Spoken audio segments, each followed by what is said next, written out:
Hello, it's the funny reader. Today we are going to read Serendipity, written by Stephen Cosgrove and illustrated by Robin James.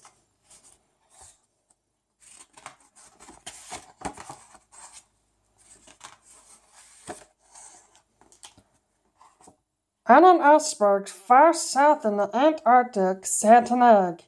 It was no ordinary egg, for it was 4 feet wide and 8 feet tall, and it had a distinct pink shade to it. Nobody knew what it was. The penguins and seagulls that lived on the iceberg just assumed that it has been there for a long time, and it probably had. For years and years the egg sat there stuck in the ice, but then the iceberg began floating north. The days became warmer. Finally, the penguins and seagulls all packed and went back to Antarctica because they liked it cold. The egg was left alone on an iceberg that was slowly melting.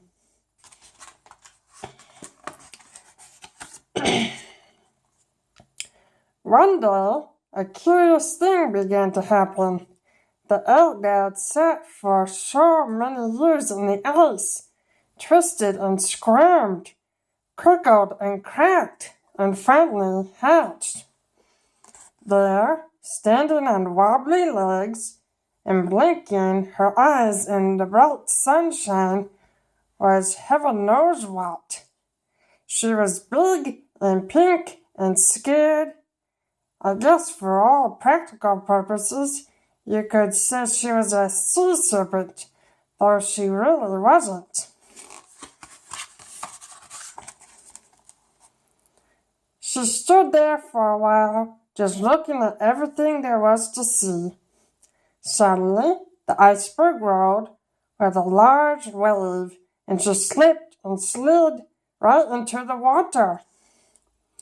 She began floundering about, trying desperately to stay afloat. But since she had hatched, she didn't know how to swim. She was making so much racket with her splashing and thrashing that a big, fat walrus swam over to see what the commotion was about. "Who or what are you?" asked the walrus. "I don't know who or what I am," she cried, and with that she flipped herself upside down. She would have drowned right there had not the walrus held her afloat. As quickly as he could, the big fat walrus taught her how to swim.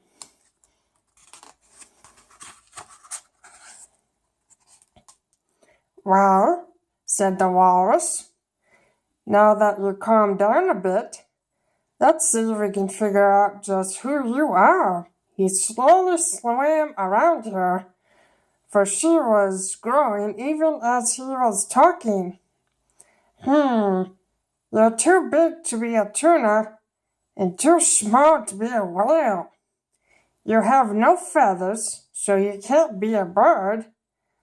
I don't know what you are." She began to cry and cry. "I must be somebody, while I don't even have a name. I may not be able to figure out who or what you are, but I surely can give you a name," said the walrus. "From now on, you should be called, Serendipity. And as you cannot stay here alone, you will come with me, for I am on my way to the island of Capri, where all the fishes of all the world are to meet. Possibly they can decide what you are and what you are to do."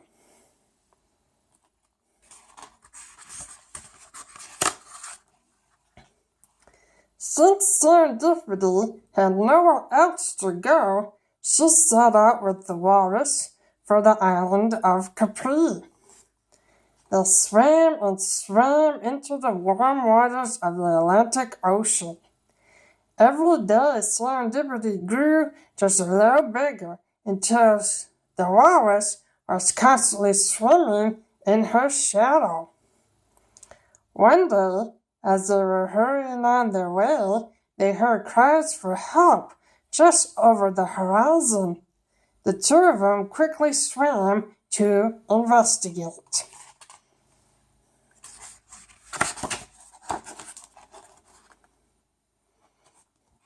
There, right before them, was an aging dolphin trapped in a floating net. "How did you get caught in the net?" asked Serendipity. "I was swimming to the island of Capri," said the dolphin, "when a fisherman threw this net upon me. Now he has gone for help to load me into his boat." Serendipity turned to the walrus. "Should we try to help the old dolphin, or should we hurry on our way?" "Always help where you can, Serendipity," said the walrus, "and as your name suggests, you will always find valuable things you are not looking for."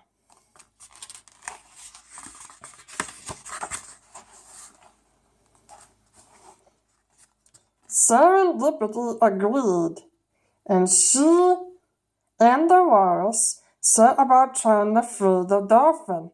But while they were busy at their task, the fisherman and his friends came back to their net. "What are you doing there?" shouted the fisherman. "Get away from my net!"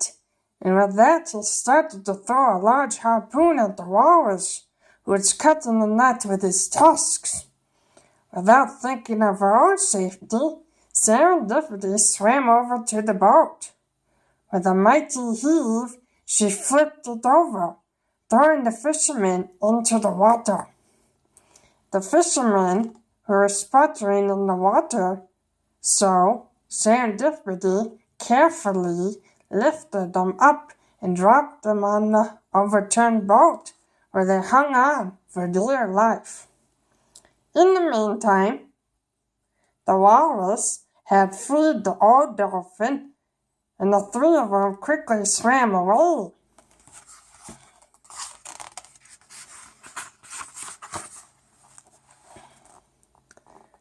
"I am indebted to you," said the dolphin, as they rested for a moment, "for saving me from the fishermen."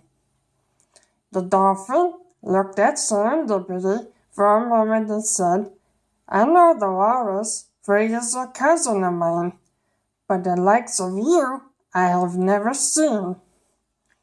"I don't know who or what I am," she said, "but the walrus is taking me to the island of Capri, where all the fishes of all the world are meeting. They will decide what I should do. I, too, am on my way to Capri," said the dolphin. "But we must hurry, for we have a long journey and very little time." So once again, Serendipity, the walrus, and now the dolphin set out for the island of Capri.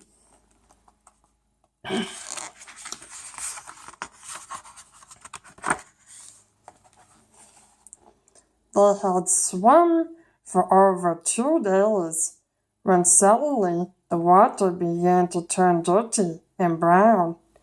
Paper cups and bottles bobbed in the sea around them. The farther they swam, the more garbage there seemed to be, and the oil floated freely on top of the water. "What is all of this?" asked Serendipity.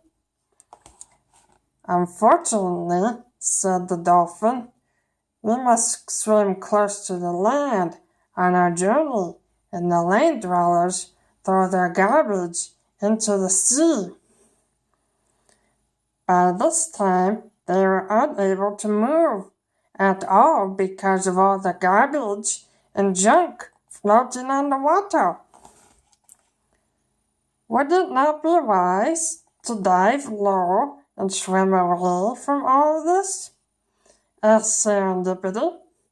She looked a little silly, for she had a banana stuck on her nose. No, said the walrus. Running away won't help the water or the fish that swim in it.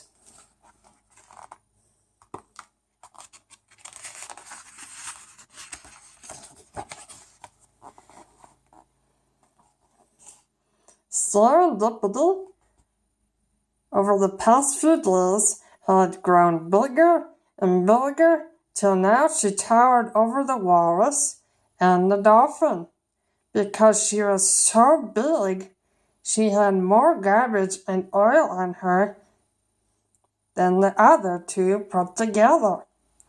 To rid herself of all that dirt and grime, she began bobbing up and down in the water. By doing so, she created large waves that rolled in onto the shore.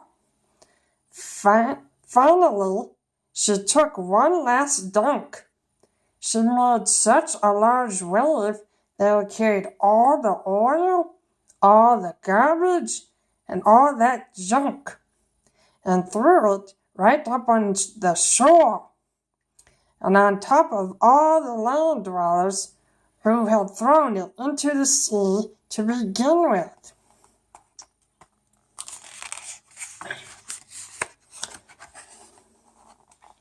The dolphin and the walrus laughed and cheered to see all the garbage leave the sea. Oh, serendipity, chuckled the walrus. I'm sure the land dwellers will think very hard before they throw garbage into the sea again. With the way clear before them, the walrus, the dolphin, and a proud serendipity once again set off for the island of Capri.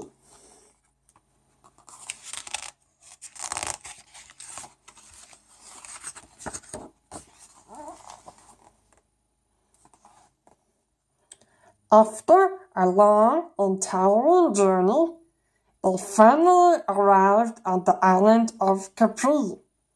There they found all the fishes of all the world.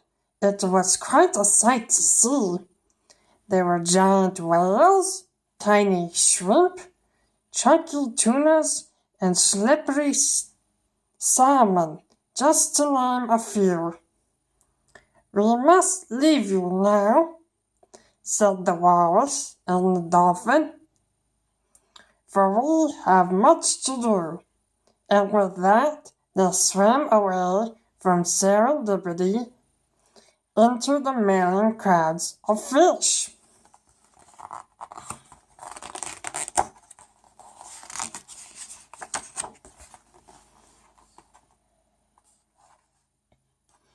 Well, thought Serendipity, I am never going to find out who or what I am by staying here. I must move to the front and ask the leaders of all the fishes. She bumped and pushed her way to the front, and there, to her surprise, were the fat walrus and the old dolphin. What are you doing here? She asked. We are the leaders of all the fishes, they answered. But why haven't you told me before? I have come all this way only to find that you were the ones who would tell me who or what I am, she cried. Serendipity, said the dolphin. We encountered many dangers on our trip here, and you overcame all of them. In doing so, you have discovered that you are brave and kind, and that is what you are. As to who you are, said the walrus, you are Serendipity, and like your name, you will always gain riches that you have not sought.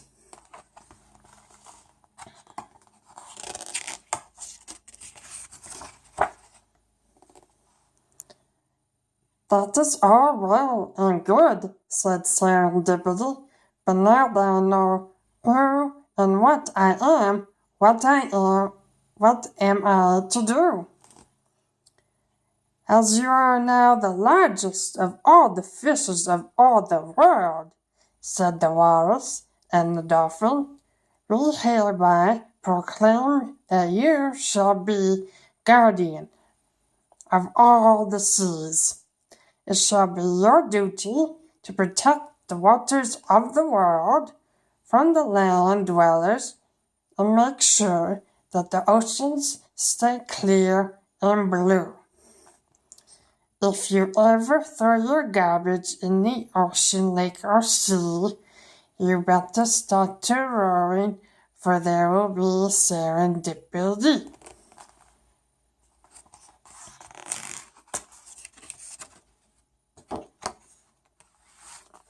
Wasn't that a wonderful story? I will see you again and with another story. But you don't have to wait for me. Go ahead to your library and find a good book and go on your own adventure. See you then. Bye.